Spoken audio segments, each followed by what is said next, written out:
Do you still remember the last time you stayed silent and listened to life calling you? Not the noise of the world, not the demands of the day, but that gentle voice, the one that only appears when everything settles.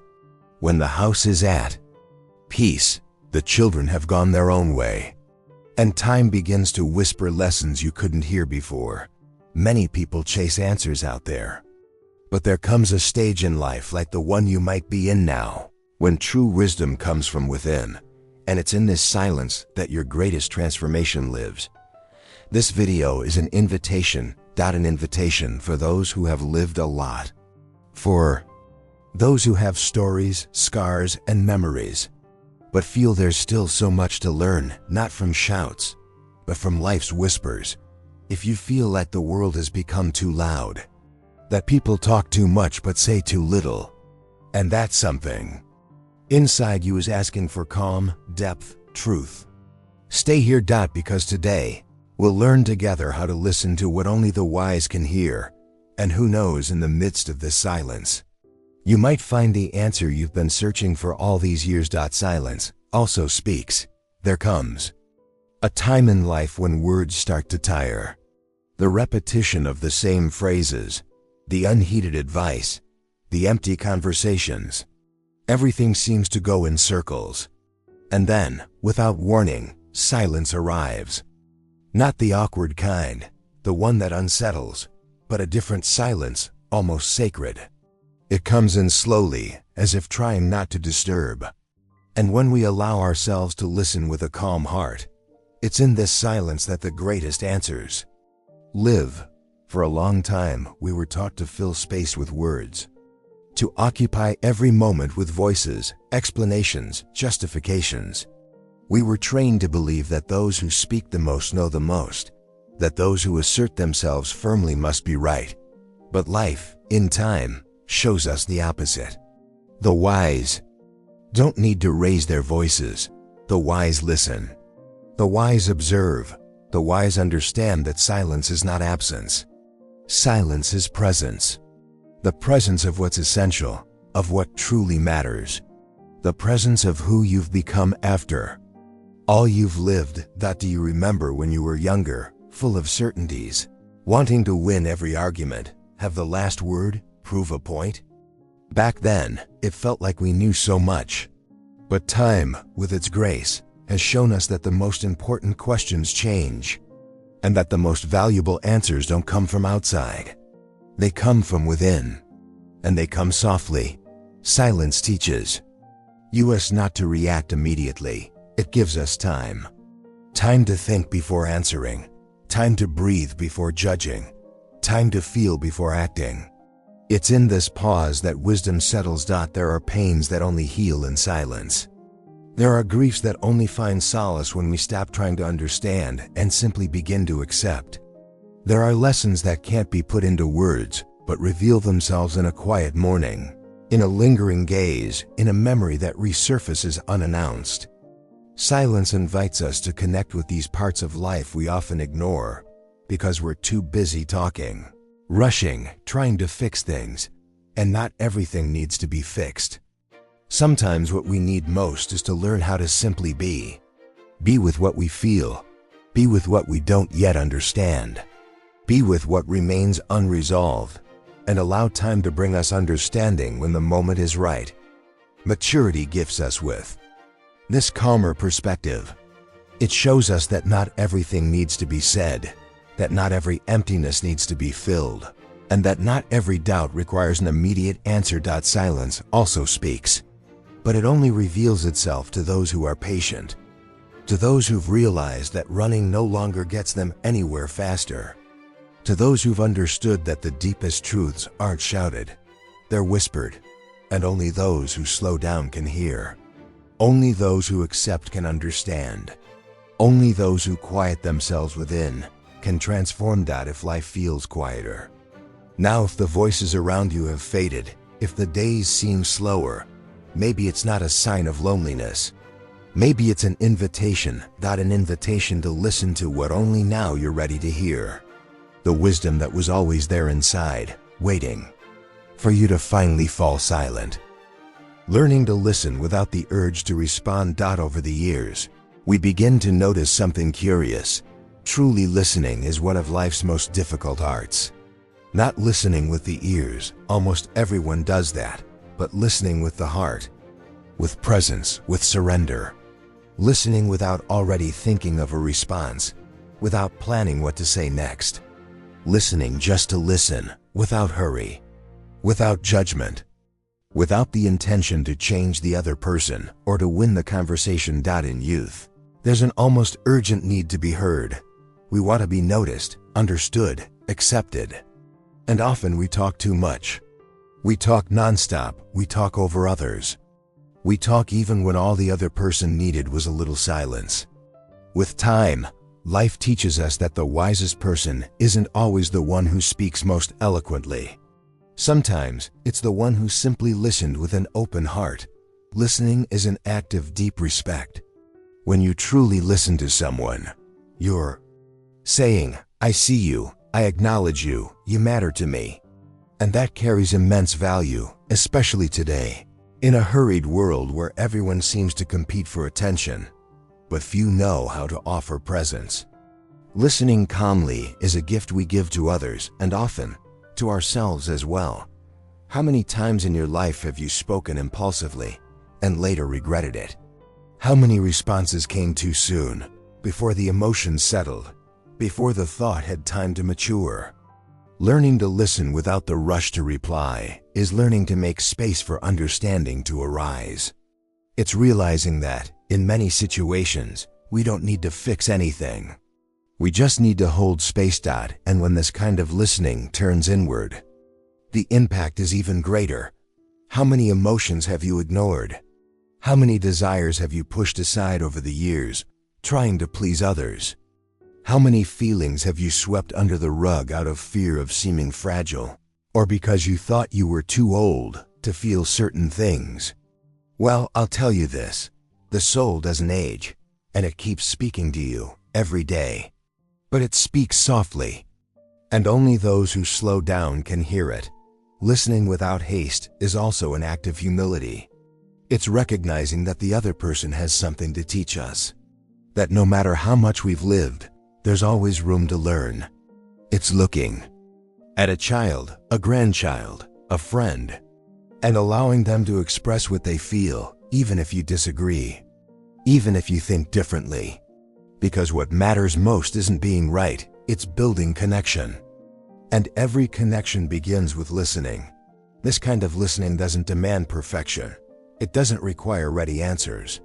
It demands presence. Being fully there in that moment, with a gaze that welcomes, with a silence that doesn't judge, with a gesture that says, "I'm here. You can speak." And when we learn to offer this space to others, something beautiful happens. We begin to offer that same space to ourselves. So, the next time someone comes to you to talk, take a breath, look them in the eyes, listen calmly. And if you don't know what to say, that's okay. Sometimes shared silence is more powerful than any advice. Sometimes the real answer lives in that silence, not just for them, but for you too. Because when we learn to listen without rushing, life itself begins to speak more clearly. The answers are in the pauses. Life doesn't always answer the way we expect. Sometimes it simply stops. And at first, the silence feels confusing, even painful. We wait for a clear sign, a direct answer, a push from fate, but it doesn't come. Only the pause arrives. And here lies one of the greatest lessons time teaches us. Life's deepest answers rarely appear in moments of noise, rush, or urgency. They reveal themselves in the spaces between things. You know, that pause between hearing news and reacting? Between asking a question and answering? Between one chapter ending and other not yet beginning? That's where life starts whispering, but most people can't bear that emptiness. They rush to fill it. They turn on the TV, grab their phone, leave the house, do anything, just to avoid listening to what's inside. Because listening takes courage. Listening to the pause is like facing a mirror, not of glass, but of time. And seeing ourselves clearly sometimes hurts, but if you have the courage to stay there, quiet, without trying to patch the holes in your soul with distractions, you'll realize that space isn't empty. It's full of possibilities, full of truths life has been saving for you. Truths that couldn't be heard before because the noise was too loud, because the mind was restless, because the heart wasn't ready yet. These pauses come unexpectedly. Sometimes on a visitor-less Sunday. Sometimes on a rainy morning when everything slows down. Sometimes after a loss when the whole world seems to have stopped. And at first, it's scary. It leaves an ache in your chest. It feels like something's missing, but nothing's missing. What's there is space. Space to reorganize your soul. Space to digest what's happened. Space to let life tell you, gently, what comes next. Most people try to skip this stage. They want to jump straight from the end of one relationship into the next. From closing one chapter straight into the excitement of something new. But those who've lived enough know that the gold is hidden in the in-between. It's in the waiting that maturity forms. It's in the silence that the soul grows. Have you ever noticed how in music, the pauses are just as important as the notes? A melody without rests would just be noise. The same goes for our journey. The spaces between events, even the ones that seem still or pointless, are essential to life's harmony. They provide rhythm, offer perspective, reveal what once went unnoticed. So if you're in a moment of pause, don't despair. Don't rush to fill it. Just breathe, stay there, trust the process. Remember, life hasn't forgotten you. It's just giving you time to listen to what comes next. Because time, when used well, isn't a punishment, it's a gift. And sometimes that gift comes wrapped in silence, in waiting. In that pause where everything seems still, but in truth, everything is rearranging itself within. The answers you seek may not be in books, or in advice, or in the world's certainties. Maybe they're right there, in the space between one thought and another, in that coffee taken alone, in that sunset watched in silence, in that pause which, if you're sensitive enough to listen, could change everything, because life speaks, even when it's quiet. And only the wise learn to listen in the blank spaces. Stillness is the voice of intuition. Over time, we come to realize that not everything needs to be explained. Some things are simply felt. They don't come from logic, from reason, or from formulas. They arise from within, like a gentle breeze, like a quiet touch on the heart. And this is how intuition speaks, softly, without rush, without fanfare. And when it does speak, there's no doubt left. But to hear this voice, you need stillness. You need inner quiet. And this is where many lose their way, because we live and for a long time we've lived in a world that values noise, urgency, the pressure to decide quickly, to act fast, to always have answers. But true wisdom doesn't rush, it waits, it observes, it feels, and it knows that every great decision is born from silent listening, the kind that only happens when the heart is calm enough to hear what the mind doesn't yet understand. How many times have you made a hasty decision, only to realize later that something inside you had already warned you? That uneasy feeling, that restlessness, that little voice you tried to ignore, was right all along? That's intuition. And it doesn't force itself. It doesn't shout. It whispers. It only reveals itself when you pause, when you breathe, when you quiet the outside world to listen to the one within. Maturity gives us this gift, the right to slow down, to no longer live at the pace imposed from outside, but at the rhythm the soul asks for within. And it's in this slower, gentler, more attentive rhythm that intuition finds space to flourish. It comes as a hunch, as a certainty without proof, as a path that reveals itself even without a map. And it's right, not because it predicts the future, but because it reads the truth of the present with depth. In these moments, stillness is more than an attitude. It's a key. A key that opens doors to more conscious decisions, truer relationships, choices more aligned with who you really are. When we're still, we see more clearly. What seemed urgent no longer does. What seemed important may not be. Stillness doesn't strip emotion from things, it keeps emotion from blinding us. Have you noticed how some of your wisest decisions came in moments of inner peace? Maybe on a slow morning, during a quiet walk, in a sincere prayer.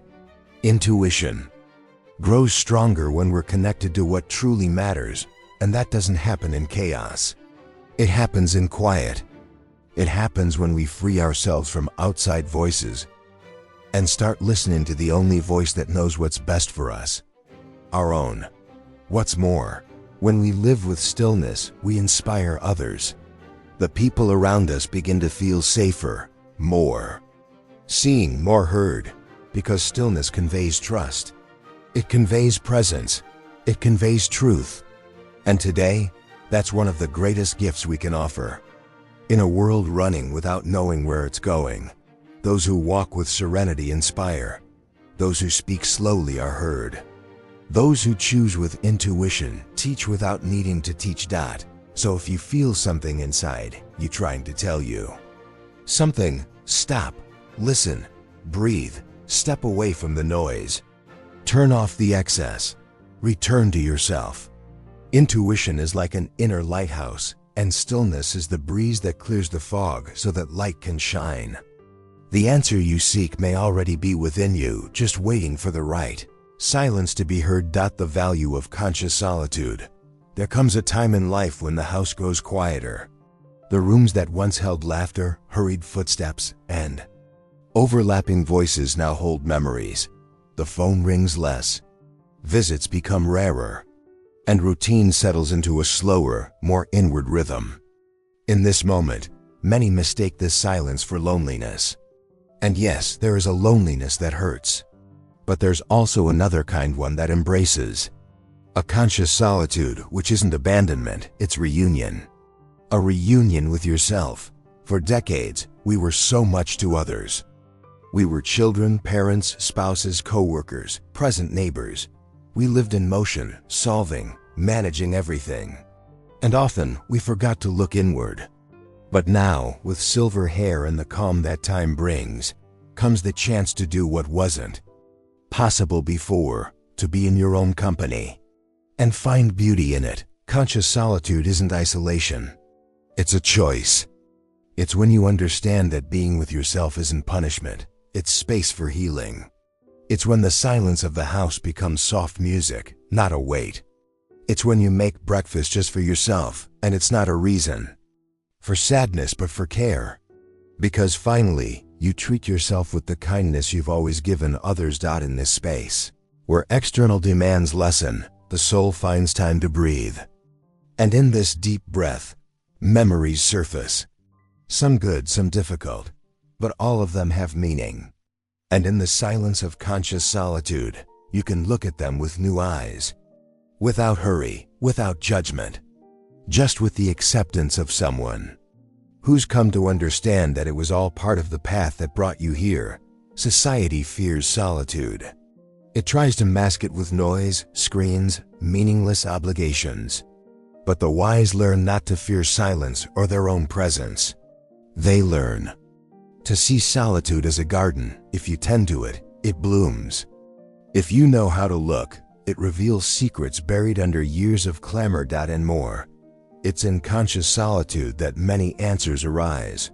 It's where intuition strengthens, where old resentments dissolve, where forgiveness matures. Because, free from others' expectations, you finally hear what you truly feel. And maybe you realize you no longer need to prove anything to anyone.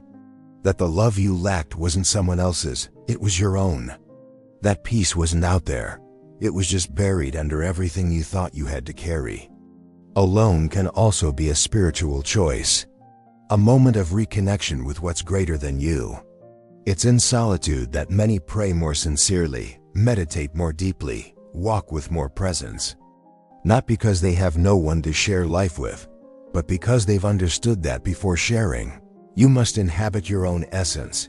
If your life now has more silence, more space, more time alone, maybe it's an invitation.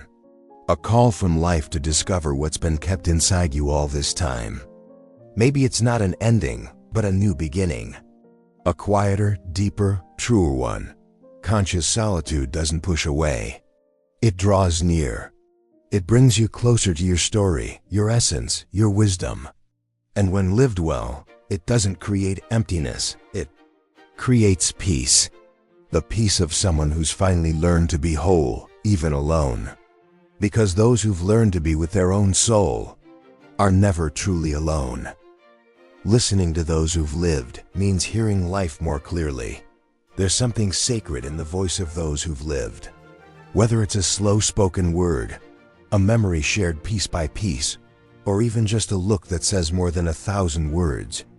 When someone marked by time shares what they carry in their heart, it's as if life itself pauses for a moment to teach. And only those who've learned to listen with their heart understand the true value of this. Youth often overlooks this power. It thinks it knows everything, that it can reinvent the world with a handful of ideas, and that's natural. We've all been there. But time shows us that there's a kind of wisdom you won't find in books, courses, or videos. It comes from experience, from stumbling, from the embrace that healed, from the loss that taught, from time passing and leaving lessons no manual could ever teach. Listening to those who've lived is like opening an old chest and finding treasures that weren't lost, just kept safe. Every life story is a map, and the more you listen, the more you realize there are paths that can be avoided, pains that can be spared, and joys that, when shared, multiply. The problem is, the modern world no longer has the patience to listen deeply. It rushes, replies quickly, interrupts, dismisses. But you, who've lived much, know that listening is an act of love, an act of reverence, an acknowledgement that every person carries an entire universe within them. Here's a truth. When someone chooses to share their story with you, they're not just talking, they're trusting. They're opening their heart saying, "This is mine. This is what made me who I am." And the least we can do in return is listen with presence, without distraction, without rushing to give advice. Just listening, because sometimes simply being heard is all a person ever needed. But this listening must go beyond others. It must also happen within us, because you too have lived. You too carry stories worth hearing. Sometimes we spend our whole lives telling our memories to others, but never sit with ourselves to revisit, with tenderness, what once mattered. There are memories within you that still have something to teach. Moments from your past that still hold wisdom waiting to be recognized. And to access it, you don't need to force anything. You just need to listen. Listen without hurry, without self-judgment, without trying to change what was. Just welcome it. Listen to that younger version of yourself with its mistakes, its victories, its choices, and say, "I understand." When you listen to your own journey with compassion, peace begins to grow within. Because deep down, life doesn't ask to be perfect. It asks to be heard. It asks to be respected. And when you listen with this presence, something beautiful happens. You start noticing patterns, connections, meanings you hadn't seen before. You begin to understand why certain paths crossed, why some pains were necessary, why certain joys left such a mark. And then, that tangle of memories that once felt scattered starts to organize itself, as if your own story were making more sense. Listening to those who've lived then isn't just an act of respect toward others. It's also an invitation to listen within. Because when you recognize wisdom in others, you start valuing the wisdom in yourself. And that's where true understanding of life is born. Not the kind that comes from logic, but the kind that comes from experience, from the soul, from time. Perhaps this is the greatest lesson of all. Life is always willing to teach, but only those who've learned to listen with calm, humility, and an open heart truly hear it. If you've made it this far, it's because something inside you is ready to listen. Ready to slow down, to look within, to recognize that wisdom isn't found in noise but in silence. Life does speak softly, yes, but only the wise know how to hear it. And you, here now, are becoming more and more one of them now. I invite you not to let this transformation stay only in this video. Why not start practicing this inner listening today? Take a moment to quiet yourself. Breathe deeply. Let your heart speak. Let your soul express itself. And above all, share this message with those you love, with those you know need to hear life's whispers. Subscribe to the channel to keep receiving this invitation to reflection and wisdom. Turn on notifications so you never miss a moment of peace and learning. And if this video touched your heart, leave a like, because that's how you help more people find this deeper listening. Remember, true transformation begins when we learn to listen calmly, to welcome silence, and to cherish every little whisper life offers us. Thank you for being here, for walking this journey with me. Until next time, where we'll continue listening together to the voice of life, even when it speaks softly. Be well, be at peace, and never stop listening to what your soul has to say.